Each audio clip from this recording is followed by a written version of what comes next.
Se você já acompanha o canal, sabe que aqui eu costumo explicar tudo em vídeos bem curtos, direto ao ponto, com no máximo 3 minutos. Mas hoje é diferente. Esse aqui é um vídeo especial. Eu juntei vários conteúdos que já publiquei aqui no canal sobre um tema que gera muita dúvida: documentos, débitos e problemas da hora de regularizar o seu veículo. Então, se você quer entender de uma vez por todas como funciona a transferência, o que fazer com o IPVA atrasado, como resolver as multas da Cefaz e o que é a tal da multa Renainf, fica comigo até o final, porque aqui eu vou explicar tudo de forma simples, sem enrolação, como sempre. Esse é o Explico em 3 versão especial de vídeo longo.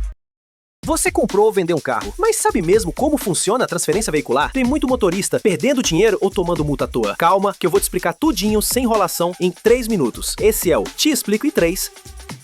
Transferência veicular é o processo de passar a propriedade de um carro de uma pessoa para outra, ou seja, tirar o nome do antigo dono e colocar no nome do novo. Isso precisa ser feito sempre que o carro for vendido, doado ou herdado. E não é automático, tem que fazer no Detran do seu estado e dentro do prazo, que geralmente é de 30 dias após a assinatura do recibo. O vendedor tem que acessar o site do Detran e gerar o ATP-VE, que é a versão digital do antigo CRV. Depois, imprime, assina, reconhece e firma no cartório e entrega esse documento para o comprador. Também precisa comunicar a venda no site do Detran. Isso é fundamental para não tomar multa depois.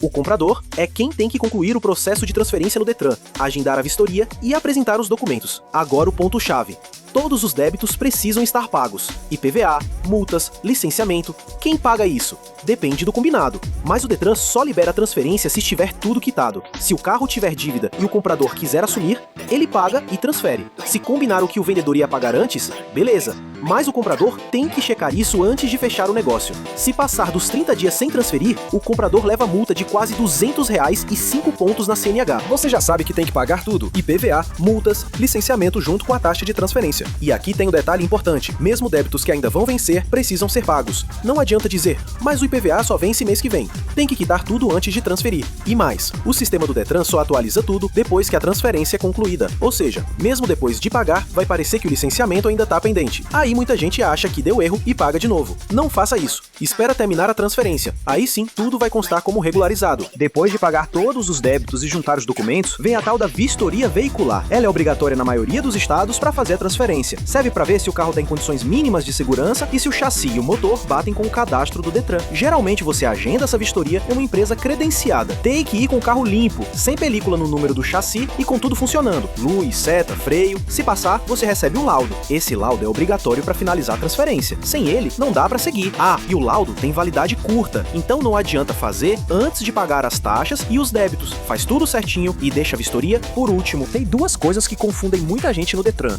intenção de venda e comunicação de venda. Parece a mesma coisa, mas não é. Eu vou te explicar rapidinho. A intenção de venda é quando o vendedor avisa o Detran que quer vender o carro. Isso já cria um bloqueio administrativo que impede de fazer algumas coisas do sistema. É como um aviso prévio, mas não tem valor legal ainda. É só para preparar o terreno. Já a comunicação de venda é quando o vendedor informa oficialmente que o carro foi vendido, com ATP-VE assinado e firma reconhecida. Aí sim o Detran registra que aquele carro não é mais responsabilidade do vendedor. As duas situações colocam bloqueios no sistema. Depois de pagar tudo, fazer a vistoria e levar os documentos no Detran, pronto, a transferência concluída. O sistema vai atualizar o nome do proprietário e o novo CRLV, o documento do carro, vai ser emitido já no nome do comprador. E lembra aquela confusão com o licenciamento? Agora sim, depois da transferência, ele aparece como regularizado no sistema. Ou seja, não precisava ter pago 2 vezes, era só esperar o processo ser finalizado. A partir daí, o carro tá 100% no nome do novo dono. Só cuidar com os prazos e guardar os comprovantes, caso o sistema demore uns dias para atualizar. Transferir veículo é simples, mas exige atenção. O erro mais comum é achar que só assinar o papel já resolve tudo.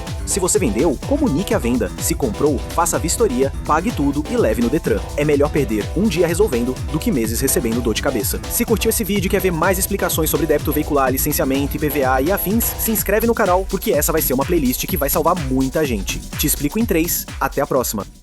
Você sabia que se o IPVA entrar em dívida ativa, pode travar até o licenciamento do carro? Tem gente que paga e acha que resolveu, mas ainda não pode rodar. Calma que eu vou te explicar tudo sem enrolação, em 3 minutos. Esse é o Te Explico em 3. Quando você atrasa o IPVA, ele vira uma dívida com o governo. Se o atraso passa de um certo tempo, geralmente alguns meses, essa dívida é enviada para dívida ativa. O que isso quer dizer? Quer dizer que o débito saiu do Detran e agora está nas mãos da Procuradoria-Geral do Estado. Ou seja, agora o buraco é mais embaixo. Você pode ter nome sujo, juros mais altos e o principal, não consegue licenciar o carro. Enquanto o IPVA estiver em dívida ativa, o sistema do Detran não libera o licenciamento. Você até pode tentar pagar o licenciamento normal no site, mas ele não deixa. Por quê? Porque antes de tudo, você tem que resolver a dívida com a Procuradoria, não com o Detran. Só depois que essa dívida for paga ou parcelada, o sistema do Detran recebe a informação e libera o licenciamento. E isso pode demorar alguns dias. Mesmo que você pague hoje a dívida ativa, o Detran não libera na hora. Tem que esperar o sistema processar, às vezes 24, 48 ou até mais horas. Aí, muita gente acha que deu erro ou que precisa pagar de novo. Mas não é isso, é o sistema que ainda não atualizou. Outro problema da dívida ativa é o preço. Quando o IPVA vai para a dívida ativa, ele vira uma bola de neve. Juros, multa, taxas administrativas e o pior, honorários advocatícios. Tudo isso pode fazer o IPVA de R$ 800 virar R$ 1.300 ou mais. E quanto mais tempo passa, mais caro fica. Ou seja, não vale a pena deixar para depois. Para resolver, você precisa acessar o site da Procuradoria do seu estado. Lá dá para consultar a dívida, emitir o boleto ou até parcelar. E em alguns estados dá até para pagar com cartão de crédito. Mas cuidado com os juros. Depois que você pagar ou parcelar, tem que esperar o sistema comunicar o Detran, por isso às vezes a baixa pode levar até 5 dias úteis. Só então o licenciamento será liberado. O maior erro que as pessoas cometem é achar que pagando o licenciamento direto no site já resolve. Mas se tem IPVA em dívida ativa, não adianta, vai dar erro. Também tem gente que paga o IPVA normal no Detran achando que é o valor correto, mas esquece que já tá na dívida ativa e aquele valor nem é mais válido. Ou seja, paga errado. Tem que pagar pelo site da Procuradoria com os valores atualizados. A melhor forma de evitar essa dor de cabeça? Acompanhe o calendário do IPVA do seu estado. Não atrase o pagamento. Se atrasar, tente pagar antes de ir para a dívida ativa. Se já estiver na dívida ativa, priorize resolver isso quanto antes. Assim você evita perder dias de trabalho, se for motorista de app, multas de trânsito, ter o carro apreendido por falta de licenciamento. E um detalhe importante que pouca gente sabe. Às vezes você entra no site da Procuradoria, PGE, e não consegue gerar o boleto da dívida. Aparece só as informações do cartório de protesto. Por que isso acontece? Porque o seu nome já foi protestado em cartório por causa da dívida do IPVA. Quando isso acontece, a cobrança sai da PGE e passa a ser feita diretamente pelo cartório. E só com eles você consegue pagar. Ou seja, não dá para emitir agare no site porque a dívida está bloqueada até o protesto ser resolvido. Você precisa ir no cartório indicado, pagar o valor, incluindo as taxas de protesto, e só depois disso a dívida sai do cartório e volta para o sistema da PGE. Quanto tempo demora? Depende do cartório e do estado, mas pode levar de 3 a 10 dias úteis para a baixa chegar no sistema do Detran. Enquanto isso, o licenciamento continua travado. Resumindo, IPVA atrasado pode ir para dívida ativa bloqueia o licenciamento, tem que resolver na Procuradoria, não no Detran. Depois de pagar, tem que esperar a baixa e só então você poderá licenciar seu carro. Ficou claro agora? Se você conhece alguém que está nessa situação, compartilhe esse vídeo. E se quiser entender outras coisas complicadas de um jeito simples e sem enrolação, você já sabe, te explico em 3.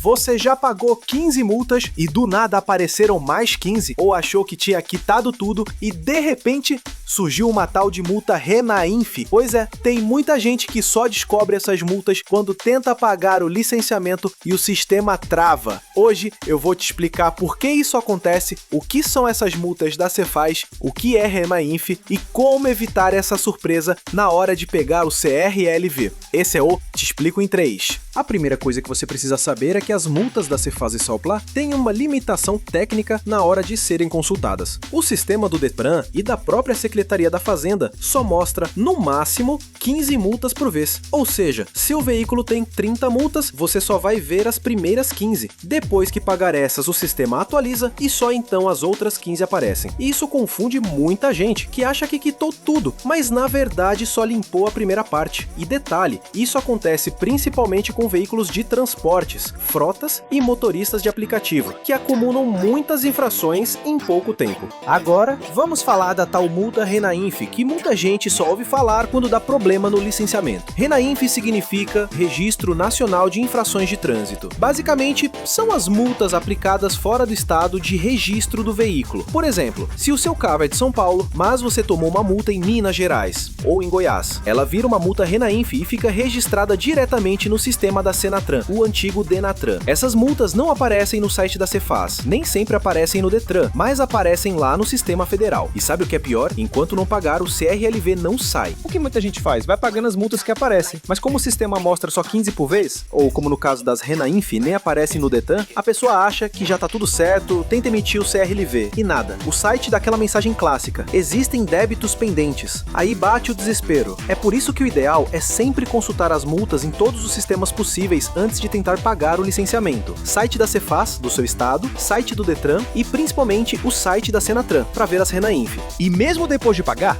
tem mais um detalhe: o prazo de baixa das multas. o sistema não reconhece o pagamento na hora. O prazo médio para uma multa sair do sistema varia de 5 até 19 dias úteis, dependendo do estado e do tipo da multa. Por que tanta demora? Porque depois que você paga, o banco precisa comunicar o órgão que aplicou a multa.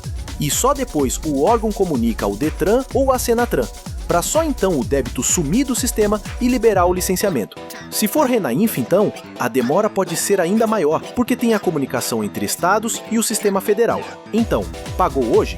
Se programe e dê um tempo antes de tentar emitir o CRLV.